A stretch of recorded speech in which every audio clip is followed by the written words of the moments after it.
Dear students, Assalamu alaikum wa rahmatullahi wa barakatuh. I welcome you all on the YouTube channel of EGPS Kargi. Today I am live here with this online lecture series. I am with you with class 7th geography, and the chapter that I am going to take over here is atmosphere. Okay, so I am Nisar Ali Malik. I'm extremely very sorry for the delay for the recent delays in the uploading the videos over YouTube because of some technical faults and because of the lack of human resource. We were not able to upload videos like a picture to your doorsteps or upload it online. So we will be providing you lecture series in the coming days. So please don't bother about that. We will be providing you quality education. Okay. So today I am here with the class 7th online lecture series.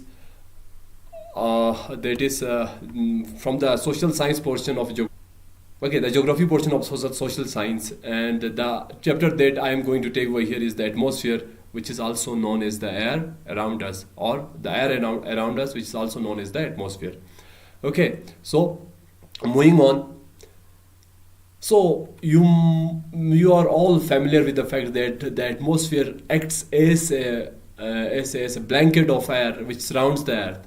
तो मैं आपको उर्दू में समझा देता हूँ. तो ये blanket जो है, ये जो एटमॉस्फेयर है, वो एक ब्लैंकेट का काम करता है, हमारे अर्थ को सराउंड करता है और हमें हार्मफुल अल्ट्रावायलेट रेडिएशंस हो या बहुत सारे जो आउटसाइड एनिमीज है हमारे, उनसे बचाता है, या enemies in terms of non-living things like the ultraviolet radiations, like the meteorites, which we will be discussing in these in the coming lecture series. Okay, so this is the earth system. Okay, जो आपके screen पे दिख रहा है वो हमारा earth system है. Actually वो अर्थ सिस्टम एक्चुअली कैसे काम करता है, उसके अंदर 3 इंपॉर्टेंट डोमेन्स है. One domain is your biosphere. Okay, so in that very biosphere coming across with 3 important merging layers, which are the lithosphere, also known as the geosphere. The second one is your hydrosphere, and the third one is your we will be discussing today the atmosphere. Okay, all these 3 domain or all these 3 realm are part of your biosphere. So in तीनों की मिलावट से हमारा biosphere बनता है, और it is all because of all these 3 layers existence of life is possible on the earth. So when we look for the composition of the atmosphere, because we will be dealing atmosphere portion of your biosphere, so in this very atmosphere up to 78% of the atmosphere is concentrated only on nitrogen. That is 78%. Nitrogen is 78%, and that of oxygen is 21%. And the rest of the gases is only one. Gases includes your greenhouse gases like carbon dioxide, like methane, like water vapor, like your argon. तो ये सारे जो gases है वो हमारा अर्थ के बाकी gases की कॉन्स्टिट्यूएंट हमारे एटमॉस्फेयर के अंदर 1%. तो मोर स्पेसिफिकली अगर हम बात करें तो कार्बन डाइऑक्साइड की, वो हम इस पाई चार्ट से हम देख सकते हैं, जिसको मैंने जॉन विले की जर्नल से लिया है. तो यहाँ पे है कार्बन डाइऑक्साइड की स्पेसिफिक कॉन्सेंट्रेशन बता रहे हैं 0.035%. तो and that of other gases you can look in the video. 0.0018% is neon, and that of helium is 0.0052%. Methane is 0.00014%. Okay, so and so on to so forth. All these gases constitute our atmosphere. So the majority portion is of that of nitrogen, and on the second point, on the second spot, you have the oxygen with 3.95% or equivalent to 21%. So atmosphere है वो different layers के अंदर बांटा हुआ है, अलग अलग layers के अंदर है. ठीक है, right from the surface of the earth up to different altitudes, ये डिफरेंट लेयर्स के अंदर बांटा हुआ है. तो सबसे जो पहला लेयर है which rounds the earth, which is just in connection with the earth, that is your troposphere. Okay, and the second one is your stratosphere, which is above your troposphere. Okay, so there are some pauses which demarcates these two layers or different layers of the atmosphere. We will be discussing in this class only. Okay, so the third one is your mesosphere, which is just above your stratosphere. The fourth one is your thermosphere, also known as the ionosphere. हम इन सब के बारे में इसी class में पढ़ेंगे आगे, ठीक. और last one is your exosphere, इसके बारे में भी हम इसी क्लास के अंदर पढ़ेंगे. और एक और लेयर होता है मैग्नेटोस्फीयर करके, उसके बारे में भी हम थोड़ा डिस्कस इसी क्लास के अंदर करेंगे, ठीक है बॉस. तो जब हम ट्रोपोस्फीयर की बात करते हैं तो इट लुक्स लाइक दिस, ठीक है. जो हमारा जो अर्थ का जो सिस्टम है, क्लाउड्स की फॉर्मेशन होना, वाटर साइकिल चलना, ठीक है, जहां पे लिविंग ऑर्गेनिज्म सस्टेन कर, सारा इसी ट्रोपोस्फीयर के अंदर ही होता है. ओके, सो इसके बारे में हम थोड़ा पॉइंट टू पॉइंट में आपको समझा देता हूं, ठीक है. तो इसके अंदर सबसे ये bottom layer of the atmosphere है, सबसे बॉटम जो सरफेस के कांटेक्ट में डायरेक्टली है. The second one is it's on an average 11 kilometre from the sea from the surface of the ground होता है. लेकिन जब हम सी लेवल की बात करते हैं तो वहां पे इसकी जो हाइट होती है वो मैक्सिमम होती है. और जब हम हायर आल्टीट्यूड्स पे जाते हैं, अगर आप माउंट एवरेस्ट की बात करें अगर, तो वहां पे इसकी जो स्ट्रेच है वो कम होगी. तो ऑन एन एवरेज 11 किलोमीटर इसकी स्ट्रेच होती है. तो इसका यहां पे एक फिनोमिना होती है, जैसे आप लोगों higher we go the cooler it is, which is the higher we go the temperature of the earth decreases, of this atmosphere decreases alone. In the troposphere, the higher we go, the cooler it is. But it is not true for stratosphere. We will be discussing about all these in this very class. And the third one is all sort of weather conditions, whether it is a formation of cloud, whether it is formation of formation of your different aspects. So all these weather phenomena occurs in this very layer only. Okay, so the third and the fourth and the most important point is that all the vertical sort of turbulence occur in on the sphere. Okay, so like the formation of your rain, like the formation of your snow, all these occur only in layer. And the most important thing in this very layer is it comprises only of 75% of the atmosphere. So of the air is only comprised of in this layer. बाकी जो rest of the layer में सिर्फ 25% atmosphere का मौजूद है. 75% which is the densest layer of the atmosphere, वो troposphere ही hold करता है, ठीक है. तो as I already told you that the nitrogen and oxygen की जब हम बात करते हैं तो nitrogen and oxygen more specific, इसके अंदर मेजोरिटी ऑफ द कॉन्सेंट्रेशन इसी की ही होती है. तो आमतौर पे इस लेयर के अंदर नाइट्रोजन और ऑक्सीजन की कॉन्सेंट्रेशन मैक्सिमम होती है, which is true for the whole atmosphere when we look for the atmosphere in. तो जब हम टेम्परेचर ग्राफ की बात करें तो इसके अंदर आप देख रहे होंगे जो ट्रोपोस्फियर के अंदर जो with increasing height, Y axis पे आप लोगों ने हाइट को लिया है या अल्टीट्यूड को लिया है, एक्स एक्सिस पे you have taken the temperature in degree Celsius. तो the higher we go the cooler it is, इसी के अंदर ही हो रहा है, ठीक है. फिर के अंदर क्या हो रहा है, the higher we go the cooler it is. क्योंकि ये क्यों हो रहा है, ये इसलिए हो रहा है क्योंकि जो डेंसिटी ऑफ एयर है इन ट्रोपोस्फियर वो ऊपर जाते ऊपर पहुंचने पे क्या होता है, कम होता है, ठीक है. तो डेंसिटी कम होने पे जो ग्रीन हाउस की कंसंट्रेशन भी कम होगी, उसकी वजह से यहां पे ये फिनोमिना अकर होती है, ठीक है. वो तो stratosphere which is the second layer. तो स्ट्रेटोस्फियर अलग कौन करता है, ट्रोपोपॉज करता है. पॉज का मतलब एक पॉज है, वहां पे रुकना है आपको, ठीक है, रुकना है लेकिन स्टॉप नहीं करना है. फिर उसके बाद नेक्स्ट लेयर स्टार्ट होते हैं, इसीलिए उसका नाम क्या है, ट्रोपोपॉज है. ट्रोपो जहां पे रुकती है उसको कहते हैं ट्रोपोपॉज. तो नेक्स्ट लेयर हमारे पास आता है स्ट्रेटोस्फियर. तो इसके अंदर क्या हो रहा है, जैसे आप लोग वाले ट्रोपोस्फियर के लेयर के अंदर जहाज उठ रहे हैं, ठीक है. तो ट्रोपोस्फियर के जो माउंट एवरेस्ट की जब हम बात करें तो वहां पे ट्रोपोस्फियर की हाइट थोड़ा ज्यादा है, थोड़ा कम है as compared to the sea level, जैसे मैंने पहले ही बोल दिया. तो ट्रोपोस्फियर की लोअर स्ट्रेटोस्फियर के अंदर हमारे पास जितने भी जो जहाजें हैं जो जेट फ्लाइट से उड़ती है, तो इसके बारे में हम डिटेल में पढ़ेंगे लेयर बाय लेयर. ये जो लेयर है ये सेकंड लेयर है which is obvious when we go above at higher altitudes we will enter when we cross the troposphere we will be entering the so इसकी जो height होती है वो अप टू 50 किलोमीटर होती है। तो स्ट्रेटोस्फीयर की हाइट है right from the sea level it extends up to 50 kilometre. Okay so 20 kilometre या up to 15 kilometre on an average.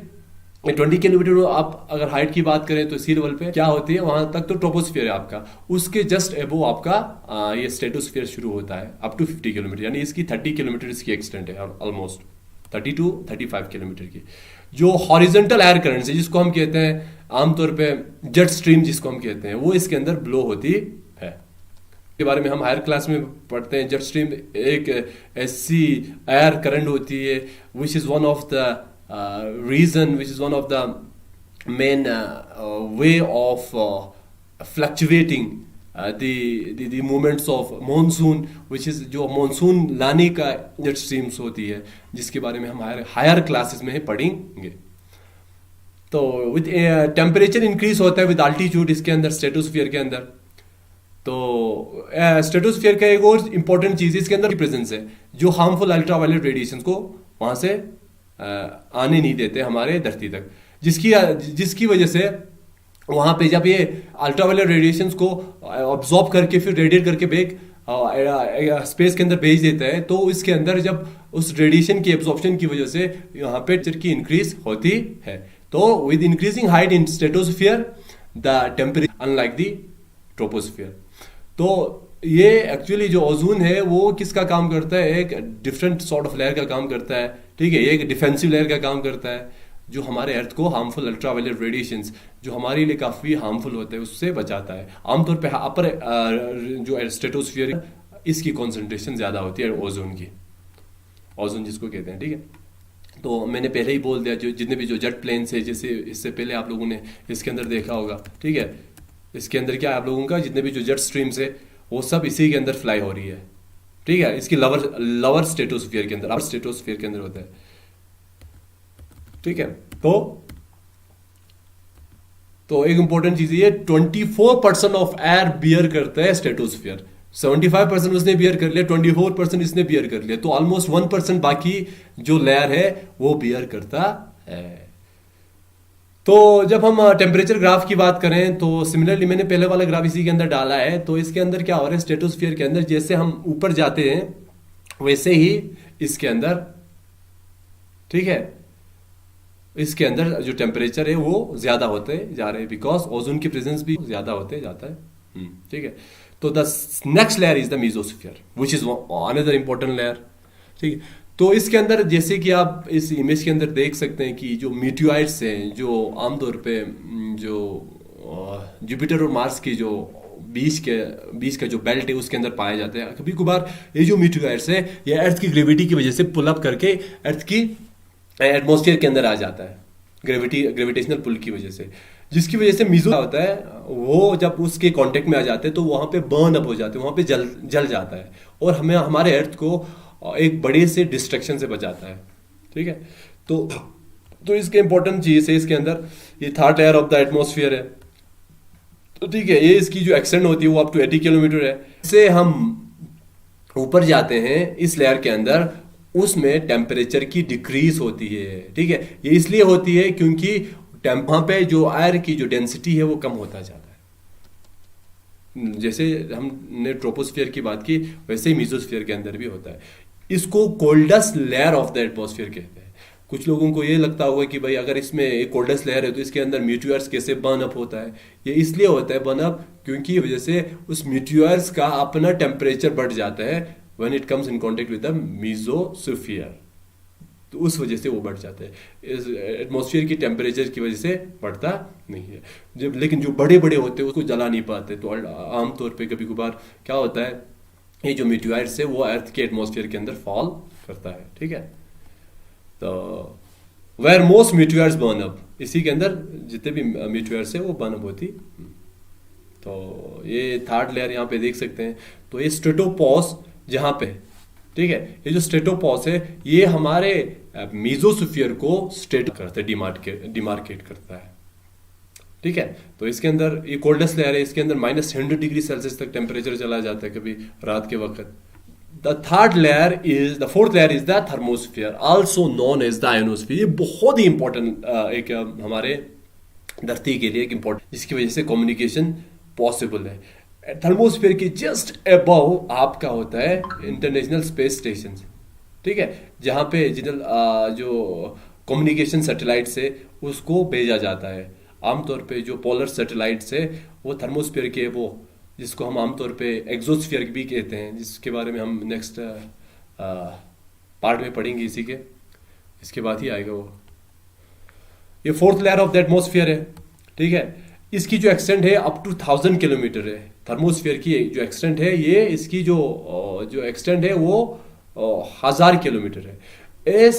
As very clear from the as it is very clear from the nomenclature thermosphere, इसके अंदर ये heat, thermo means heat होता है, तो heat up हो जाते हैं इसके अंदर। और आयोनोस्फियर का मतलब होता है इसके अंदर आयंस की फॉर्म में जो गैसेस पार्टिकल्स होते हैं, जिसकी वजह से ये जो लेयर होती है बन जाता है, ठीक है। तो आमतौर पे जो हॉटेस्ट लेयर, इसकी वजह से इसके अंदर हाइड्रोजन गैस और हीलियम गैसेस की कॉन्सेंट्रेशन ज्यादा होते हैं। हाइड्रोजन और हीलियम गैस इसके अंदर आयंस की फॉर्म में होता है, जिसकी वजह से वो सन रेज को एब्जॉर्ब करने के बाद अर्थ की सिस्टम को हीट अप कर देता है, ठीक है बच्चों।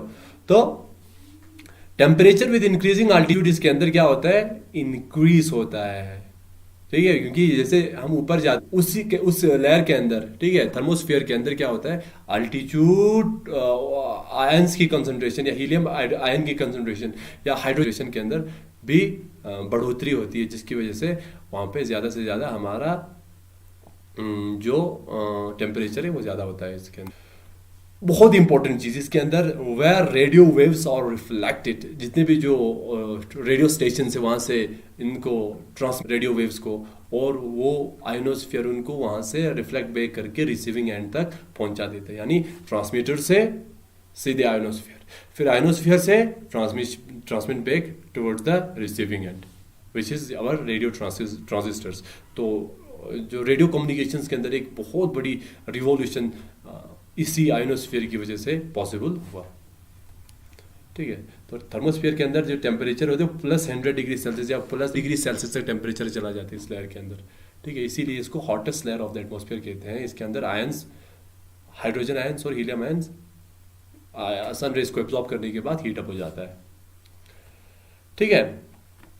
एंड एक और इम्पोर्टेंट लेयर है एक्सोस्फीयर, ठीक है। इसकी जो एक्सटेंट है वो अप टू 10,000 किलोमीटर है। ये वो लेयर है एटमॉस्फेयर का जहां पे अल्टीमेटली जो अर्थ का जो एटमॉस्फेयर है वो मर्ज अप हो जाता है, किसके साथ, इट मर्ज विद स्पेस, ठीक है। इसके अंदर आप लोग मैंने लिख रखा है इसके अंदर, the upper most layer where the atmosphere thins out and merge with interplanetary space, interplanetary space के साथ वो मर्ज अप हो जाता है, ठीक है बॉस। तो इसकी जो एक्सटेंट है ये 500 किलोमीटर, 10,000 किलोमीटर इसकी रेंज होती है, एक्सोस्फीयर की रेंज, ठीक है। तो और इसके अंदर जो टेम्परेचर है वो वेरी करते हैं 17,000 डिग्री सेल्सियस तक इसमें टेम्परेचर। आमतौर पे क्या होता है, if this is your earth, तो इसकी ये वाला जो लेयर है, ठीक है, इसकी अगर आप लोग सन हो वाला लेयर है, इसमें एक्सोस्फीयर फॉर एग्जांपल यहाँ कहीं होगा, दूर होगा कहीं, यहाँ कहीं होगा दूर।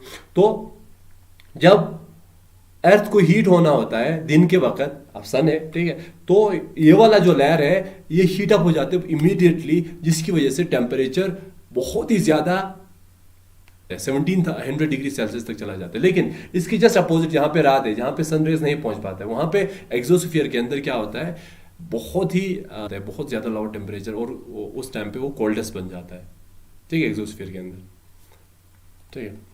तो it is colder at night and much hotter during the day. The air in the exosphere is very thin and is made of mostly helium and hydrogen gases.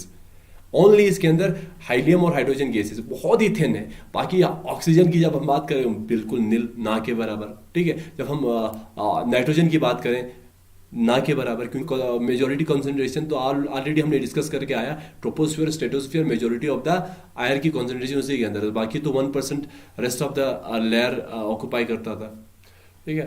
तो मोस्ट इंपॉर्टेंट लेयर है magnet. तो magnet, अब लोगों ने पढ़ा होगा the earth acts like a magnet, तो it is true, the earth actually acts like a magnet. जो अर्थ का जो मैग्नेटिक फील्ड है, जो अर्थ का जो मैग्नेटिक फील्ड है वो कंटिन्यूअसली क्या होता है, कंटिन्यूअसली जो अर्थ का जो मैग्नेटिक फील्ड है वो वहां से निकलते रहते हैं। ठीक है जी, इसके बारे में आप लोग 12th क्लास के अंदर डिटेल में पढ़ोगे जब आप फिजिक्स पढ़ना है आप लोगों की। If you will opt for a medical or a non-medical course in your after made your secondary in your after made your secondary or in your secondary education when we will opt for physics, तो उसके बारे में magnetism के बारे में आप लोग detail में पढ़ना है अगर आप लोग वहाँ पे पहुँचोगे। ठीक है, पहुँचेगा। तो इसके अंदर क्या होता है, मैग्नेटोस्फीयर के अंदर जो ये सर्व्स करते हैं as a barrier to protect earth from the cosmic rays. जितने भी जो कॉस्मिक रेज आते हैं अर्थ से, ये मैग्नेटो का काम करता है। ठीक है, अब इसके बारे में थोड़ा और डिटेल में पढ़ेंगे। The earth behaves like a huge magnet, as you all know. It traps electron negative charge and proton positive charge, concentrating them in two bands about 3,000 and 16,000 kilometer above the globe. The Van Allen radiation belt, जिसको Van Allen radiation belts कहते हैं, वहाँ तक अर्थ की जो magnetic property है, magnetism का जो मैग्नेटिक फील्ड वहाँ तक एक्सटेंड करता है। ठीक है, वहाँ पे क्या होती है एक्चुअली, क्योंकि आप लोगों ने हमने थर्मोस्फेयर के अंदर आयंस की फॉर्म में हाइड्रोजन और हीलियम आयंस, तो मैग्नेटिज्म और electricity is somehow very much linked.